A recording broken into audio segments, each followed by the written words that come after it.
All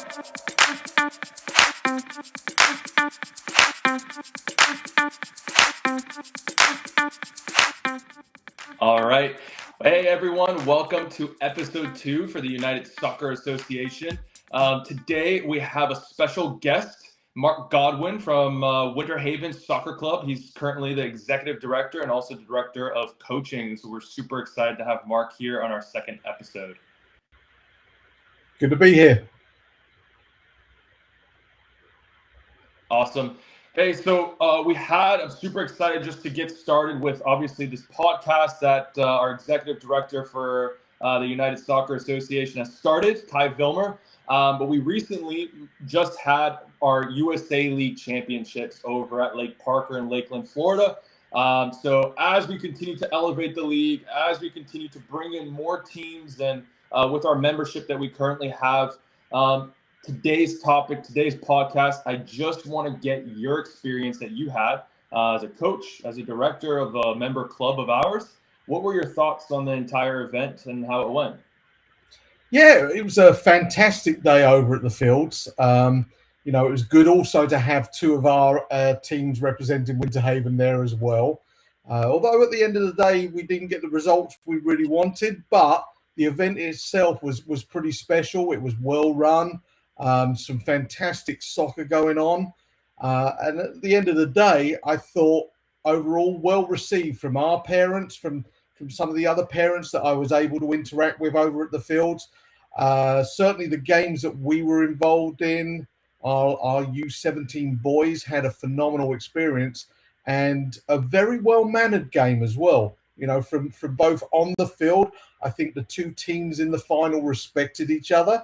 And certainly the parents were well behaved as well, which is always a good sign of a great event. So when that happens, you can't fault anything. And I thought the presentation of the awards at the end went really well. The bottom line was I thought the trophies were phenomenal. Always looked good. The medals were great as well and very well received. So no, I enjoyed myself and I enjoyed watching some great soccer at the same time as well.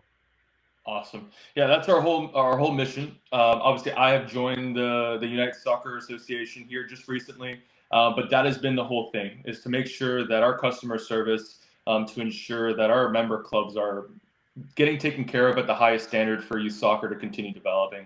And yes, the presentation, yes, we had 48 teams, 24 final matches. So we had 48 trophies being handed out, and every player got a medal at the end. But for you guys, I know the finals didn't go the way that obviously you wanted it to for your teams that were involved. But it still was a privilege for your teams to be representing the club.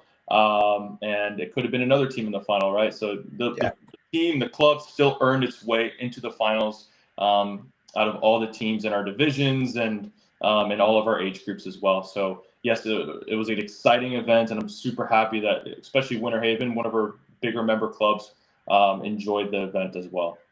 Yeah, I think on the whole, you mentioned there that just to get there is a special event. Yeah. And the journey was good for our teams. I think all our teams that participated, that made it into the playoffs and obviously through to the finals, it was about the journey and the competition along the way. I think that's the important thing in today's youth environment, is making sure the competition's there. And it certainly was for our teams.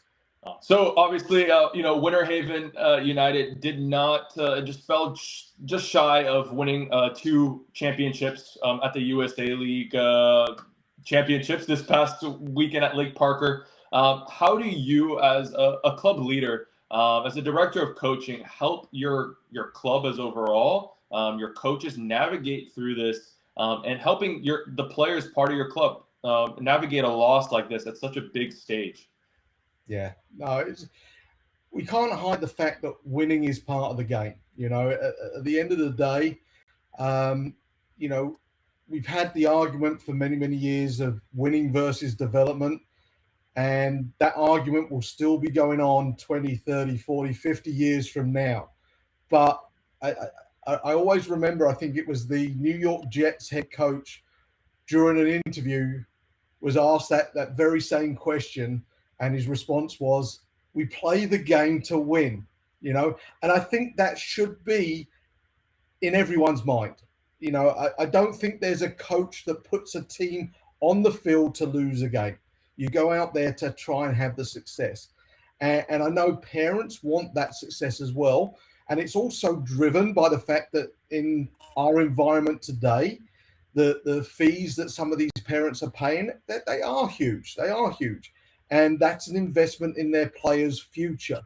And I think they want to have that delivery on their future as well, because it is that investment. But I think we shouldn't lose sight of the fact that even though we came up a little short, it should be, and some of the feedback that you're going to give to your parents is going to be about, well, how did we play?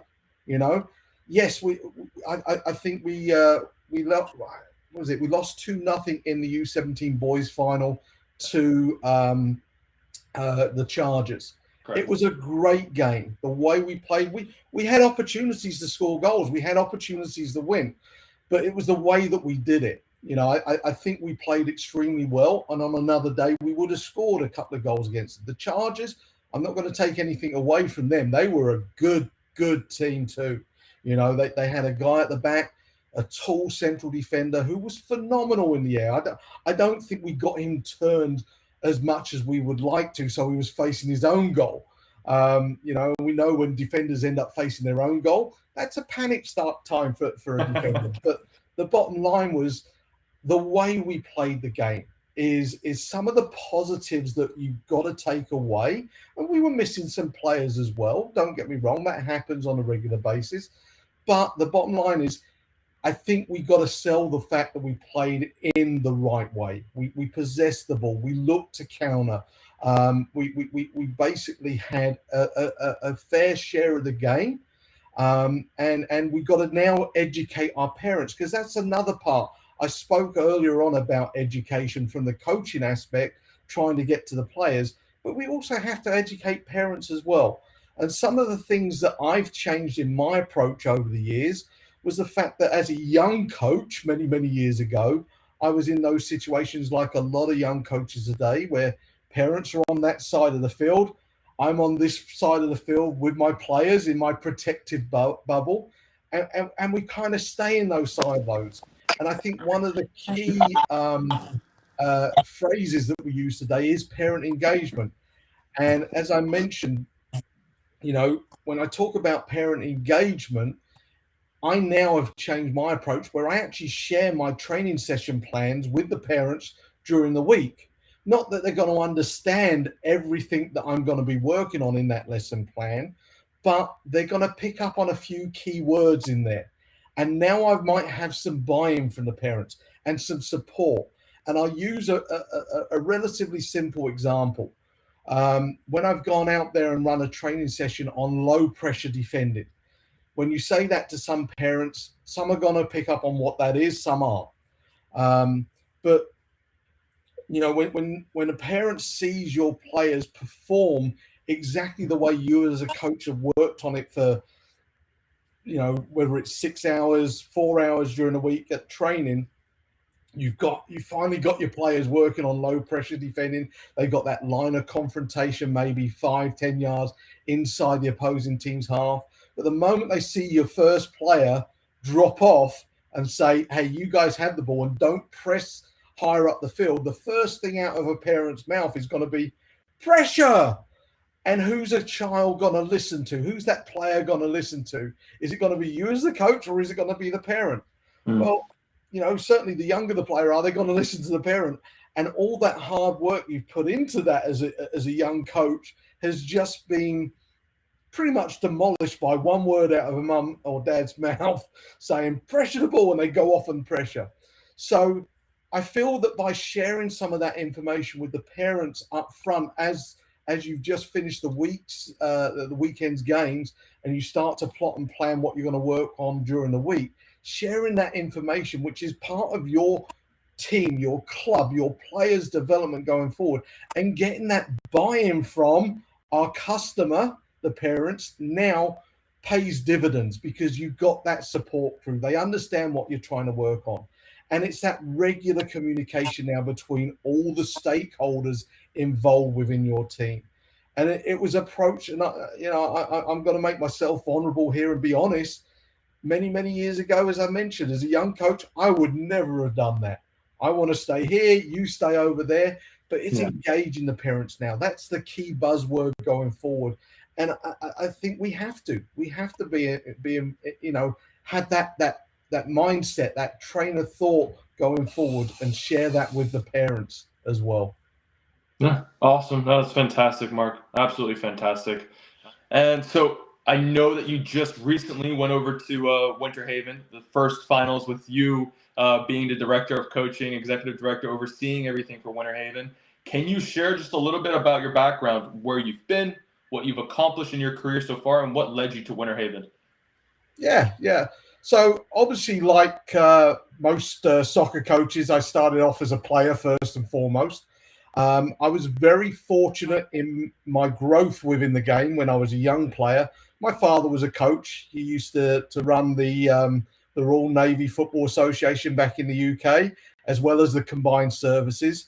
Coached at Crystal Palace with a youth team that won 2 FA Youth Cups back in the day. So I kind of had a silver spoon in my mouth when I was growing up as a young player.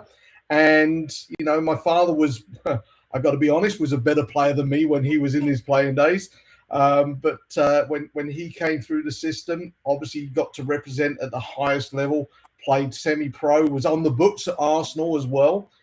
So again, I was very fortunate in my youth playing career as to who my father was and how it helped me springboard into my coaching career. Because just like my father, I got into coaching and coached a little bit at Southend United, who are currently in the semi-pro setup, but back in those days they were in fact an old Division 1 team. Got to work with several great coaches who became mentors over the year. One, obviously my father being a mentor of mine, but also had a gentleman by the name of Clive Walker, phenomenal coach who helped me grow and develop. But also there's another gentleman by the name of John Ellis, who offered me one of my first ever coaching career pathways with his company called Soccer Academy. And I got to work with several phenomenal coaches while I was with Soccer Academy, based out of the Washington, D.C., Northern Virginia area. And was very fortunate to work with several national team coaches. A lady by the name of April Heinrichs, who was part of the US women's national team as a player and a coach. And then also, working with John, he became an assistant coach with the women's national team. But his daughter, Jill, won 2 World Cups as the head coach of our US women's national team. So very fortunate to be able to work alongside people like that. And in fact, Jill and the Ellis family have a long history with my family. My father played with John Ellis back in the day. Wow. And also went on to coach with John Ellis. So we have close family ties. And Jill, in fact, is also my youngest son's godmother. So, he's kind of lucky to have someone that famous as his godmother. She now works for FIFA. And, we sort of really have built a relationship over the years. And I think you find as a coach, when you understand that you don't have all the answers, that you need your mentors to help you along and be able to pick up the phone and go to those people to say, hey, what would you do in this situation? And certainly the Ellises, my father, who I still have some great conversations and, shall we say, some heated discussions over the game. It just goes to help your own personal development as a coach going forward. So I had some interesting starting points in my coaching career. Was very fortunate that I became the state technical director for Louisiana Soccer Association, was there for 10 years before I made that transition into Florida. And I got to work with Mike Strickler, another person who I would classify as a mentor as well, and have been a director of coaching for the state association here in Florida for 8 years before I made that transition to Winter Haven. And it's been smooth. I've got to be honest. I've really enjoyed it. But that's really my background in the game. No, that's just phenomenal. I mean, to have someone like you um, lead a club, right? And obviously, I know there's a recreational piece and also the competitive piece, but you having such a vast background is so beneficial for the club. And then having you in the club now, obviously in our league, it only enhances things. So leading on, right? Obviously, you having that much experience and quality as well, right? It's not just you going here and there, jumping around. Like you have legitimate and good quality experience from overseas as well, right? They obviously operate differently overseas, and now you bringing that experience here to the U.S. How do you take your experiences and what are you doing to implement them into Winter Haven's philosophy and how you do things now as a director of coaching?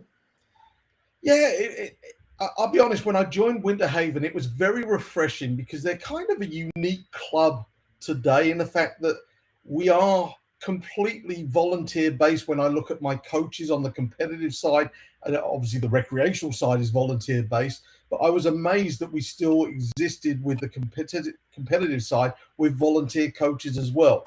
And I think for a club to have had the success we've had in recent times, obviously making it to the finals of the USA Championships, and to do it with recreational, volunteer-based coaches is a feat in itself, and I think that speaks soundly towards the background that Winter Haven had with me coming in. I think we're moving in the right direction. It's some of the interesting things I've dealt with in my first few months here.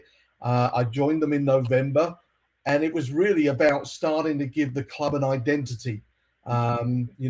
Creating a club philosophy, a mission, vision, and values, which was something that they said they had, but it wasn't very well publicized.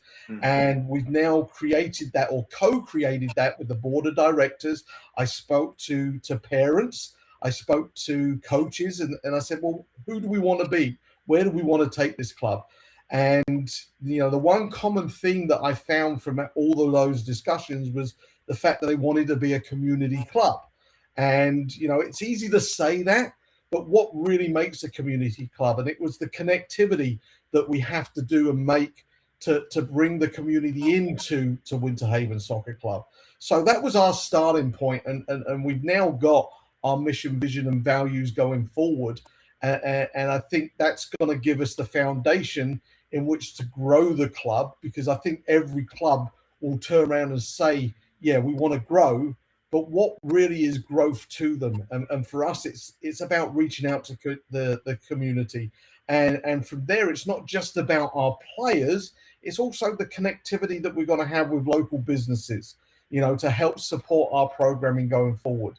So I think, the foundation was there. We had a great starting point. Now it's about enhancing the club and taking it to the next level. We want to grow.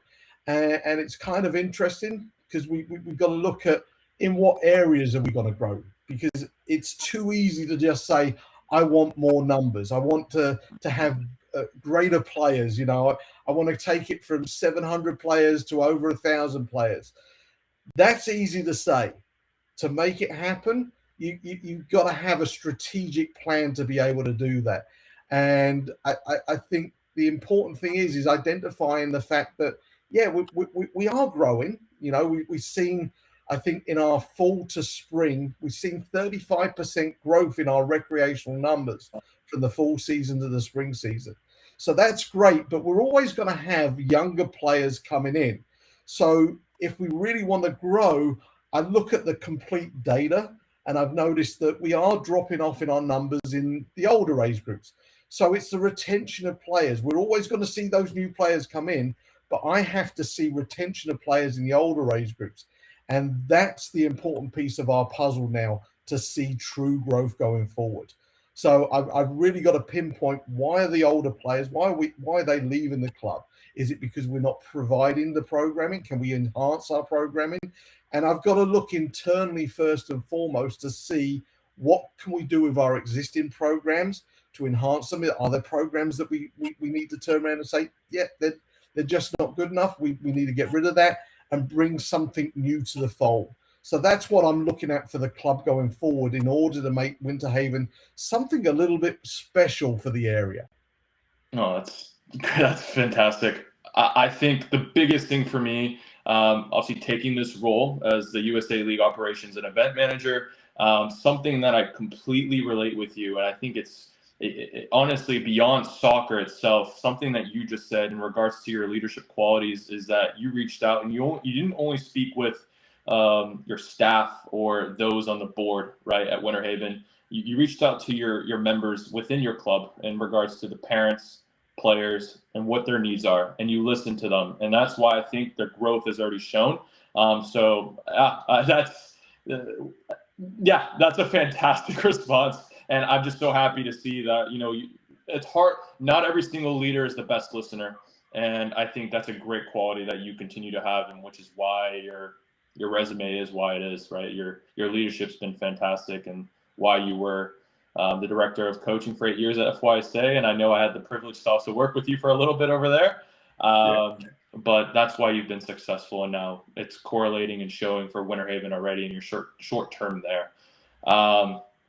That being said, obviously, so we are currently under FYSA, the United Soccer Association, as a league, and we serve our members in various age groups. But the landscape is currently changing. There are so many new things coming, and it's still being navigated today with obviously U.S. Soccer's involvement, and U.S. Club now, being involved with USYS, and we're trying to navigate what is the best way to serve our members in a national perspective. How are we going to compete, and just being able to provide a true pathway rather than it just being a buzzword. What are we doing to create that actual national pathway for our teams, our members? And I just wanted to speak with you on that. USA League has been that pathway into FSPL. And I know FYSA had just announced that EDP will be helping run FSPL as that Florida State Premier League. What are your thoughts in regards to how the landscape is transcribing, and what can we expect, you as a director at a club that's involved with the USA League, but also just looking at it from a national perspective as well? Yeah, it's a very volatile environment right now with the league structure that we have. Yeah. And I don't think anyone truly knows what it will look like a year, 2 years from now, because it is changing. But when you think about it, the game itself is constantly evolving. And as a club, as a league, as an organization, we have to be as nimble as we can to be able to make adjustments on the fly. And some of the things that I've worked on, we've primarily been, just like you mentioned, an FYSA affiliate for so long. In order to prepare for the future, one of the things that I've been able to do is actually, we've now affiliated with US Club Soccer as well. So we broaden our horizons. We don't know exactly what direction that's going to take us. But in order to be as flexible as we can, I had to make sure that we were able to sort of connect with whichever direction we were going to go in. So we have possibilities now going forward. I'm probably extremely happy, again, coming back to how this past season went with USA League and so forth. I think we had a very, very good experience overall. Some of our teams struggled. Some of them were very, very successful. But I think as a league, it's proved to be, a good environment to be in. So I think moving forward, that's going to be at the forefront.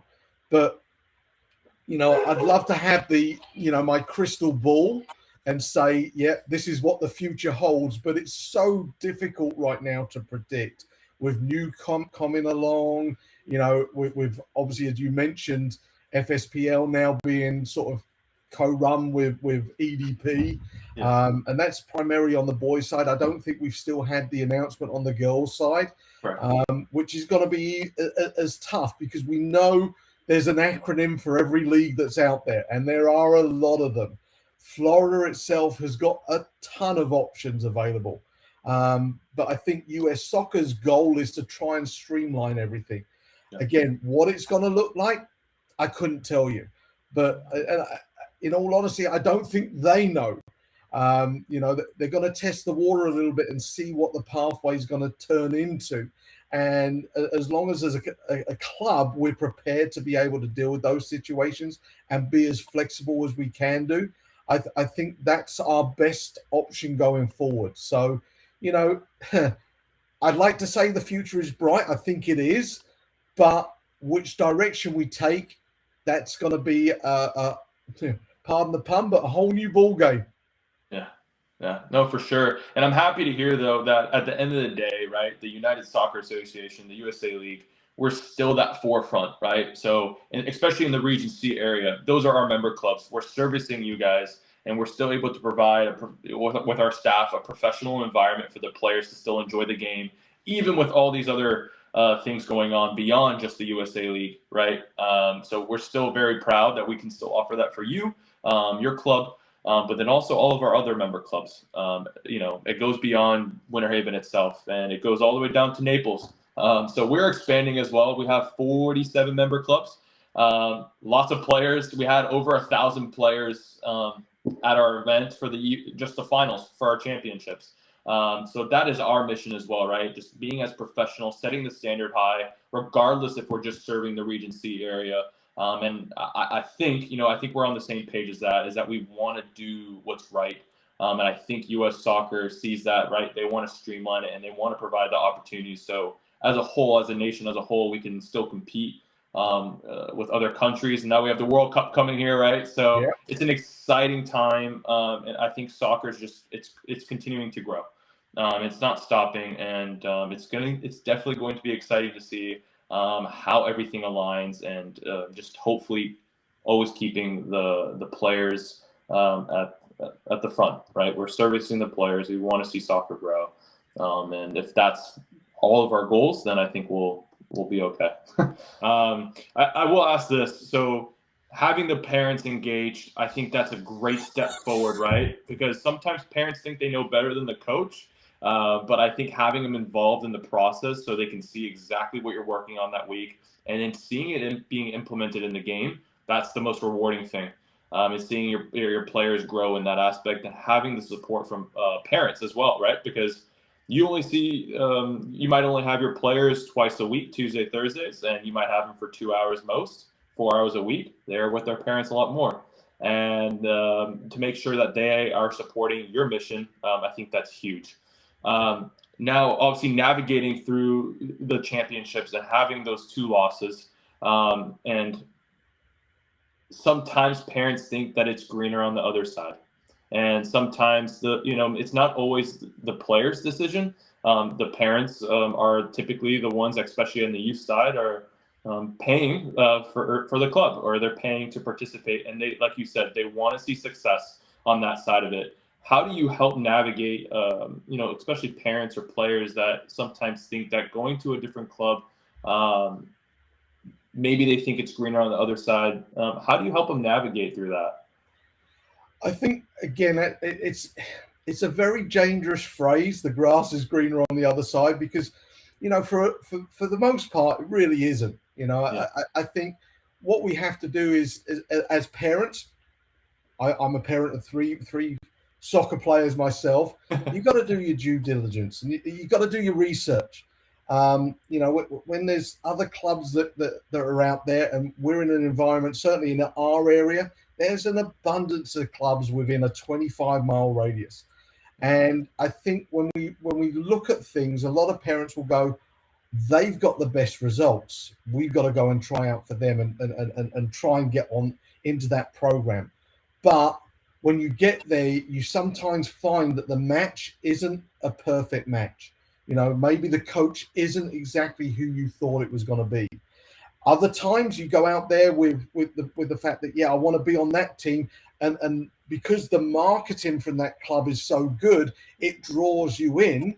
Now, all of a sudden you get there and you find, I didn't make it onto their first team, but they're going to keep me there. They're going to dangle that carrot and say, "Oh, we put you on this team, our developmental team, or our next team below that," and then you're going to get opportunities. But sometimes those opportunities don't arise.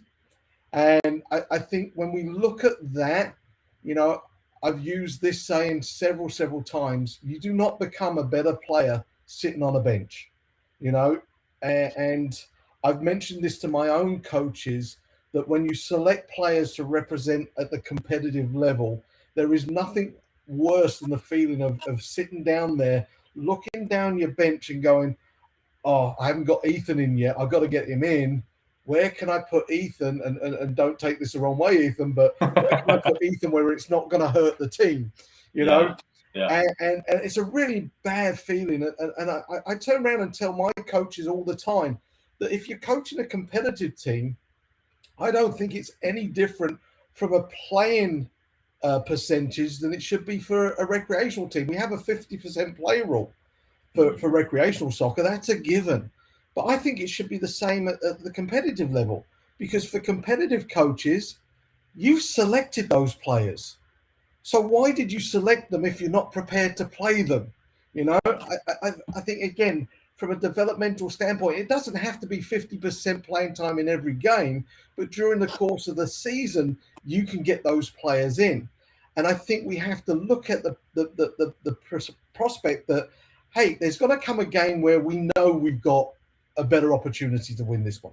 So I'm going to play Ethan a little bit longer in that game. But if Ethan does well, how do I really know he's improved if I don't test the water against a stronger team? So I've got to play him for longer periods of time in a game that really counts, because that's the real proof in the pie. So again, linking that to is the grass greener? If you get put on a team where you don't see playing time, and I used to see this at the collegiate level. I know you've probably experienced it, where players went to Division One programs and probably saw 60 minutes of playing time in 4 years. You know, they were a bit part player, whereas they could have gone to a Division Two, a Division Three, an NAIA program, saw a lot more playing time, which is far more enjoyable, you know, because what the players want to do, they want to play, you know. So the bottom line is, find the right program, do your research, find the right program that's going to be the best fit for you, not just because that team's got a great record, because it may not fit your player. And again, you know, you've got to have those conversations with your parents. It's you know, that term, the grass is greener. Oh, it sometimes is, but for the most part, I don't think it is. No, Mark, Winter Haven is very lucky to have you. You know, someone that takes that perspective, and you can see how unselfish you are, and just ensuring that the players come first, and knowing that, hey, you need to play in the game to develop. That's a big piece of it, right? So, no, there's Winter Haven, super lucky to have you, Mark. No, so I'm enjoying it. It's a different challenge. I haven't been in the club environment for like 9-10 years, you know, and it's really refreshing to be back in there. And I've got that competitive edge again, because we all compete to win. We all compete to win, and we want successes. But how are we going to measure success? So there's several different ways to do it, and that's what I'm trying to get at with our club. It's understanding what is success for us, and it's going to be different to every club, because every club is unique. And as long as we understand that, we're moving in the right direction.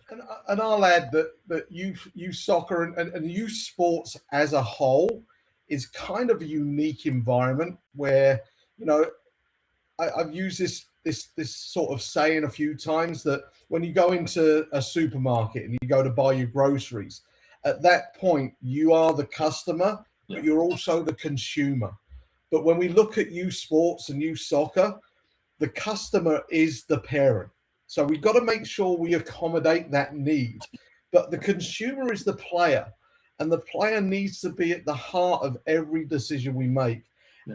And one thing I've had meetings with my board of directors, and I said, look, if every decision that we make is always going to be in, you know, what is in the best interest of the player, we can't make a bad decision, because we're putting players first at the forefront. It's when we start thinking about all the other things and some of the biases that come into play, that's when we start to get the conversations that can go in a completely different direction. But you know, you hit on something there, putting the players first. they are the main actor in everything we do. And we've got to make sure we accommodate their needs first, but also let's make sure we talk about and have discussion about the customer, the paying customer being the parents and the family. So, it's kind of a unique environment, but it makes life, a challenge, and we just have to rise to the challenges going forward. So, I think we're going to have fun doing it. We're going to have fun doing it. So yeah, it again, it makes the future so unpredictable, but as long as we're prepared and we're planned for it, we should be okay. Yeah, for sure. That's the same outlook for us as a league, putting the players first and what comes up next, always keeping the players at the heart of it.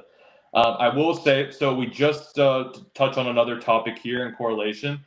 We just ran our first girls college ID camp. We also had the Tampa Bay Sun come out as well, and we were fortunate enough to use the Tampa Bay Rowdies facility. Opportunities beyond just the regular season, beyond playoffs, beyond the championships, right? Now, us as a league, we are looking into those opportunities, keeping players at the heart of it all. And a lot of players, regardless of what league they're participating in, they all have the aspirations at some point in their career, whether it's to play pro, whether it's to play the collegiate realm. How does a league like the USA League, having these college ID camps, what other benefits does it do for the players in our member clubs? It's a great question, and it's one that's probably at the right time as well, because the bottom line is, when we look about the possibility of our young players playing for the red, white, and blue of the US national team or whatever national team, because we are so multicultural here in Florida, certainly a very diverse soccer community. Our players could go and play for any nation in the world. But the bottom line is, it's a very small percentage that are going to make it to that level. It's a very small percentage of our players are going to make it to the top professional level. I mentioned earlier on that I was able to work with Southend United many, many years ago. And when I look at the youth environment there, I would say it was like 1% to 2% of those youth academy players were going to make it all the way. So, with that, in the back of everyone's mind, I think a focal point, and it's one thing that we used to have discussions about on the US youth soccer scale with ODP, was the fact that, what is the goal of ODP? Is it really to drive forward and produce players for our US national teams, or is a primary goal more realistic of making it to a collegiate program? And I think we have to look at that from the club perspective and put that at the forefront of a lot of things that we have to do. And it's probably a more achievable goal for a lot of our players, because with the number of college programs that we have available in this country, there is a place for nearly every, competitive player to go and play. And we've got to give them the platform to be able to do that. And some of the programming that USA has been able to bring to the forefront, such as the college pathway and the ID camps, is definitely a very good option for our players. And certainly when I saw all the promotional items that came out from USA, those were duplicated and put straight onto our Facebook page and certainly advertised on our website, because I think it's a wonderful opportunity. And, I think some of the other things that you had available was, the college recruitment platform that you had. Yes. That you partnered with Siggy as well, which another good friend of mine, and I think that's another possibility, and certainly something that we've promoted within the club for any of those of our players that wanted to have that little something extra educational wise of, how do I put myself in front of these college coaches? What's the best thing to do? How do I communicate with these college programs? Because again, sending out something that's just a bulk email doesn't cut it. You've got to make it a little bit more individualized, because I know you've coached within the college environment. I've done a little bit of college coaching as well. When you see someone saying, yeah, I'd really like to play for your program, well, you haven't really identified us as who we are. I'd really like to play for Weber International. I'd really like to play for Florida State University. That's now a little bit more personalized and something that's going to turn my eye as a college coach. And understanding that those are some of the things that we need to do, and certainly having that education as part of the USA League is something that I'm going to promote every day. So I think there now needs to be an emphasis on that, and definitely a springboard in order to allow our players to get there. Yeah, no, for sure. I love that you touched on, right. There's various various player levels, and I think that us as a league, and now we're offering the ID camps and everything else. I think we're not just focusing on one player or one level of player, right? We're focusing on we're trying to collect the entire market of soccer, and we're trying to give opportunities to, yes, maybe the lower level players, but also to players that fit right into that competitive market, and then also players that are looking for the next level, right? And making sure the player retention is high. So same thing for your club, right? Player retention. It's the same pathway for us, is making sure member retention, player retention, that the customers, the families, they're enjoying it. At the end of the day, is making sure that they're still enjoying it and having fun. And we're all enjoying the game that we all love. So yeah, no, I'll agree with that, and we can't forget that education is still a key part of this. Whether it's encouraging your players to actually go on to further education, but certainly from my perspective, because I'm also a US soccer coach educator, I teach courses for the federation, and that's a focal point of mine. I teach the grassroots courses, the D license courses, the C license courses. I teach the club technical leadership license courses, and all those helped me get along the way. And certainly I'm now trying to pass a lot of that information on to my coaches at the club. But I think when we talk about education, it's definitely something that, again, I've got to put at the forefront, because I think it only goes to help our players grow and develop. Because to me, even within a club where I've got 1,000 players, let's say, as one individual, as the executive director, as the director of coaching, I'm not going to be able to get to 1,000 players. It's physically impossible. Yeah. But can I reach out and get to 100 coaches who then will go and have an impact on those 1,000 players? Yes, that's more manageable for me. So I've got to make sure they're doing the right things with the right age groups at the right times in order to help them to grow and develop. And that now is the outreach that I need to get to my players. The other good thing about my role is I'm also on the talent reporter side of things for US Soccer, where I now start to identify the next core group of players and make recommendations to the federation going forward. And I think that's a huge advantage, not just for our club, but for Region C as well, and certainly Florida as a whole, because I can now go out if one of my teams, whether it's my players or I'm playing against Cape Coral or Auburndale, I can identify a player that's not just from my club. My goal, I work for US Soccer as well. I'm going to identify a player that's going to turn my head. If I see Ethan Figgener out there going, that's something spectacular, I'm going to go, oh, that's special. Yeah. So, I've got to add that string to my bow. The other good thing about our relationship with the USA Soccer League is your relationship with the Tampa Bay Rowdies. Yes. Because I've seen a change in their outlook on the game. When I looked at them last season, they were a very aging squad. Now there's a lot more youth coming into the game with the Tampa Bay Rowdies. Yep. And I think that bodes well for our area, because they are definitely looking to bring in local players at the young age groups as potential stars going forward. So, I tagged into you guys and certainly was able to contact Ryan at the, who's the president of the Rowdies. And he's come out there, gave a great talk at our parents meeting a few weeks back. And now I've got their head coach, Dom, coming out and doing a talk for my coaches. I think it's next week on a Wednesday night.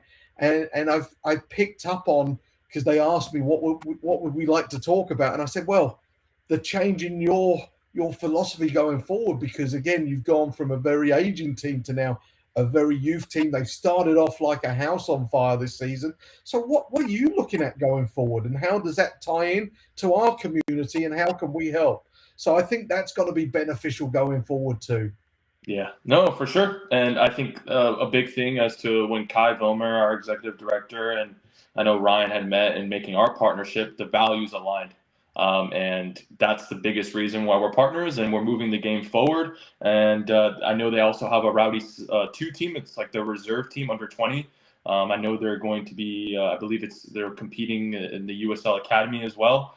So I know there's things that they're working on to continue bringing youth that are very talented players. And yeah, keeping the youth involved. And how can they connect? Well, the USA League is also another option. And it's a big option here in the Region C, Tampa Bay area. Yeah. So it's very exciting. And I'm so happy that obviously I think that our relationship with you guys being a member club and also our relationship with the Tampa Bay Rowdies, being able to conjoin those things and see you guys benefiting by bringing out their head coach and bringing out the president to speak to your players and families, that's fantastic. Mark, it's been an awesome time just to catch up with you and see, obviously, your feedback from the USA Championships and just our outlook into 26, 27. I know tryouts are coming out here soon, so I know it's a very busy time. We appreciate your time. And yeah, we look forward to the next season and just being able to continue to provide you and the club and players just continued opportunities. Super excited for it all. No, I've enjoyed tonight, Ethan. Thank you for inviting me on, and thanks to Kai as well, and Alan, the president, who I know very well because he coaches at our club. So no, it's been an absolute honour to be here, and hopefully, as I say, I think the future's going to be bright. We just don't know what direction we need to go to take it to get there. But exciting times is where I'd leave it. Awesome. Thank you so much, Mark. Thanks, Ethan.